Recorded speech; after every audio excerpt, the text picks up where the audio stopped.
Ooh. Why athletes drink Prime. That's a nice video. 16 bottles every single second. That's how much Logan Paul and KSI have managed to sell over the last 2 years. That's a total of 1 billion bottles. Prime is officially the fastest selling beverage of all time. Looking at the hype, you might think that Prime Hydration is the new Apple. In reality, it's a brightly colored drink with an equally bright taste. It's like swallowing perfume. What is that? No, I'm not gonna lie, like, bro, I get, you know what I'm saying, KSI, Logan Paul, like, they famous and shit, but first of all, like, selling 1 billion bottles in 2 years is crazy. 1 billion? And the fact that it's not even good. It's not even good. You see me drink this shit? 3, 2, 1.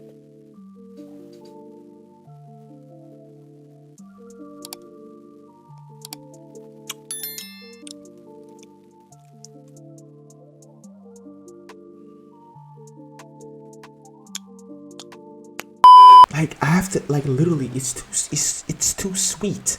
It's so sweet that I have to put water in it to let the sweetness spread. You feel me? So I can blend it. It's crazy.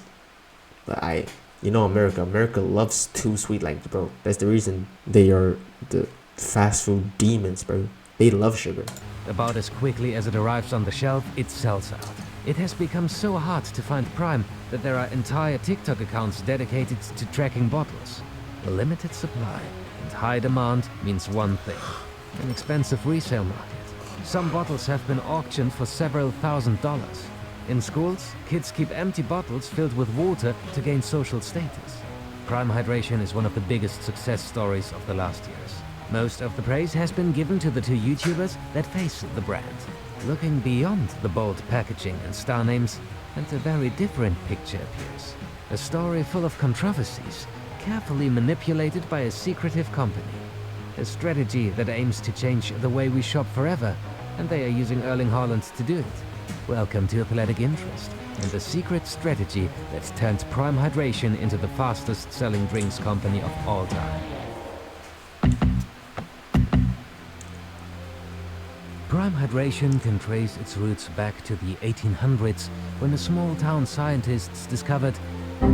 Sorry, our mistake. Thank you. There are no business trips to Thailand or cocaine in this story, at least not when we are talking about the drink.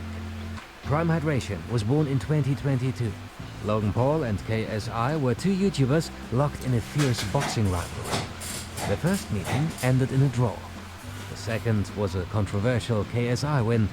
When the duo appeared on an Instagram Live, everyone assumed that it would be to announce round 3. But they announced a partnership, selling hydration drinks. This was... Bro, that was literally, like, bro, chat, when I tell you, that was the most random shit I've ever seen. Cause, like, think about this. This is early 2022, right? I can remember literally the whole of 2020, the whole of 2021. This nigga is clowning Logan Paul, right? Okay, no. Actually, 2020 he was clowning Logan Paul and Jake Paul, but then in 2021 he was clowning Jake Paul, but it was kind of like, you know what I'm saying? I mean, I don't agree with some of the things he says, but Logan is a cool guy, I guess. And then they start Prime and shit.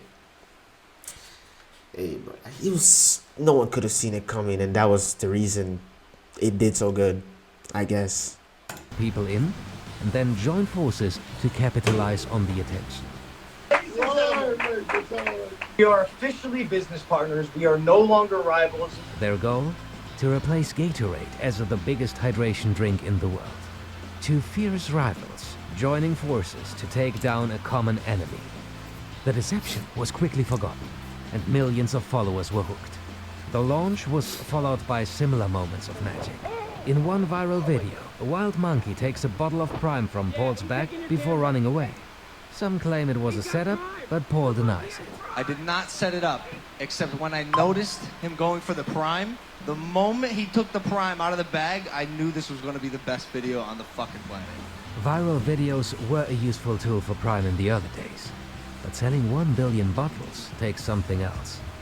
When Prime arrived in the UK, hype reached a whole new level. Instead of making the drink widely Yeah, I available across major remember. supermarkets, Yeah, I remember, chat. Like, bro, like, I remember this shit, bro. It came out in America first, right? So niggas had to wait, like, bro, 6 months, possibly even a year. Okay, not a year. Year's crazy. But they had to wait a long fucking time. They had to wait a long time. Long time. I'm actually gonna guess, like, 6 months to a year for it to come out in Europe and all the other places. I'm not even, bro, Europe, bro. Or just UK. Because it didn't come to Sweden until, like, last 2023 in, like, July. It came in Denmark and Norway in, like, August, September and shit. I remember this. Like, yeah, like, it took way too long. So, obviously, like you mentioned before, he's gonna, like, you know what I'm saying, the high demand, blah, blah, blah. He's gonna scam niggas and shit. Like, yeah, it was crazy. instead of making the drink widely available across the major supermarkets, Prime gave smaller amounts to select brands. When this scarcity met the hype, it created mania. People started queuing for hours to get their hands on the latest flavors. Most shops sold out within 30 minutes of opening. Why is there an old man there? Example of scarcity marketing. Social media was flooded with people documenting their desperate searches for Prime. Traditional media noticed and began to report tales of overpriced Prime and crazy kids. This created a virtuous cycle where attention created demand, which in turn created more attention, and so on. The second phase of Prime's rise came when parents started to notice what their children were drinking. Some became concerned with artificial ingredients. Others were annoyed at being pressured into buying expensive drinks. Carrying a bottle of Prime meant that you were either incredibly lucky or rich enough to buy on the inflated resale market. And then, schools even banned Prime from campus. They argued that the drink was a distraction, with some kids feeling pressured to spend money on Prime to be accepted. What the The fuck? prohibition only made Prime more attractive to rebellious teenagers. This is similar to how Red Bull got started, targeting young people at nightclubs and universities, while the media generated even more attention through explosive headlines about health concerns. Looking back, this may seem like a smart strategy, but Prime insists that the scarcity was actually down to production errors. So it was luck. Whatever the truth, something tastes weird. We're not just saying that because we tasted Prime while researching this video. The expert way that Prime has navigated in these early days suggests a larger plan and a bigger team behind the scenes. Or to put it in a more dramatic sentence, who is pulling the strings at Prime? To answer that, you need to look at the back of the bottle. Here you will find an address in Louisville, Kentucky. Search this address, and you will find this manufacturer number. Put this number in this website and meet Max Clemens and Trey Steiger, co-owners of Congo Brands, the real owners of Prime. Their names. Real owners of Prime. Oh, I remember this. This was a nigga that exposed them for this. But KSI was like, no, wait, what? Like, we're in it, like, the fuck? Like, I'm like, what? Bro. I don't know. So what, like, they don't own the Prime? Like, they're just like, I don't know. Are everywhere on the official documents. While Logan Paul and KSI will have significant interest in Prime, these two own the majority. A look at their website suggests that it was Congo's idea to bring Logan Paul and KSI together in the first place. Congo Brands calls itself a full-service product development hub. That's just a fancy way of saying they do everything, from idea and design to marketing and sales. This isn't the first time that Congo Brands has tried the same strategy. Oh, so they get people to, like, be the face of the product. Oh, interesting. So they literally make a product, find a famous person to be the face for it, and pay them huge amounts of money. In 2018, Congo partnered with fitness influencer Katie Hearn to create Alani Nu, a line of energy drinks and fitness snacks. Hearn became the face of the brand and advertised it across social media. Alani Nu is one of the fastest growing in the fitness supplement market, with more than 200 million in sales within the first year. This comes from just $9,000 spent on traditional advertising. Its biggest competitor spent 23 million. That sounds like a familiar story. What Congo Brands is doing is the next evolution of influencer marketing. Companies normally hire influencers to sell their products. Now, influencers are creating their own brands and doing the sales themselves. That's why The Rock has a tequila. I mean, they didn't really create it though, as he's saying right now. Has some shoes. The benefits of this approach? Lower ad spend and a more authentic brand image. But there is another hidden benefit. Yo, Hennessy Marjorie, welcome to the stream, bro. Appreciate you being here. The rapid rise of brands like Prime Hydration, Alani Nu, and even Aviation Gin was only possible thanks to the instant exposure their celebrity owners attract. These brands gain instant market share. Their competitors have two options: watch as their share is eroded, or buy out the loud marketing machine before it does too much damage. Most go for option 2. Aviation Gin was sold to drinks giant Diageo for more than $600 million. Congo is reportedly considering a partial sale of Alani Nu for a valuation of $3 billion. As Gatorade watches its sales decline and Prime reach new heights, they may be tempted to send in an offer. The influencer-led approach may look impressive, but the headlines hide a deeper reality. Viral videos, prohibitions, and frenzied teenagers don't work forever. All fads come to That's an what I'm end, saying. especially when your main market is children. Prime knows it needs to mature to reach that next level.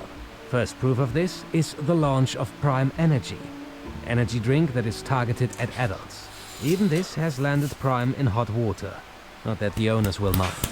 How does Prime truly mature and take its place next to Gatorade and Red Bull? It borrows from their most tried and tested strategy, sports marketing. Prime has already partnered with several top athletes and sports teams. Erling Haaland is that's probably crazy. the smartest partnership Prime could ask for. His sporting achievements and potential give Prime much-needed credibility in a wider audience, while his personality keeps him popular with the younger audience that still makes up the majority of Prime's customers. The perfect bridge between the present and the future. Prime has successfully hacked the sports hydration market. Looking at the numbers, the influencer-led approach is hard to beat. In just 2 years, Prime has gained a large market share at the expense of Gatorade. But this strategy is not sustainable. For the future, Prime has placed its bet on the authenticity of athletes. The same strategy that has worked for Red Bull and Gatorade over the last decades. If Prime masters this next step, it will be impossible to ignore. 16. Damn, chat. Prime is something else, bro. Prime is something else. I'm gonna keep it like, bro. The fact that they could do that all like in 2 years, get like how many athletes they got, like, bro. Yeah, crazy, man.